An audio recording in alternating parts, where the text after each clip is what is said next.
Felly, Ben, be oedd argraffiad ydi i ddechrau pan oedd y grŵps dod allan? Mae'n credu bod ni'n cael siawns eitha dda, really. Mae'r gemau wedi dod mas yn alright i ni, a gobeithio bod ni'n gallu pigo lan pwyntiau yn ystod y grŵp.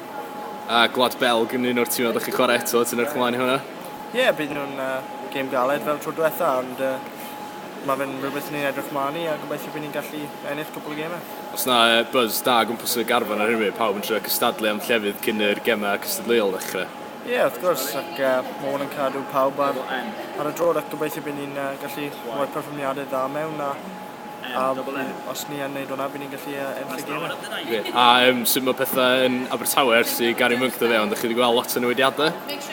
No, ddim lot, mae rhai peth wedi newid, ond mae gyda ffwrai'r gyd yn gweithio'n galed i pwy bynnag sydd yn hyffordd ni, felly rhaid ni'n canolbwyntio ar pob gêm sy'n dod lan. Dych chi wedi cael unrhyw sgwrs efo Gylfi Sigurdsson am yr gêm yn efo'n Gwlad yr Ia?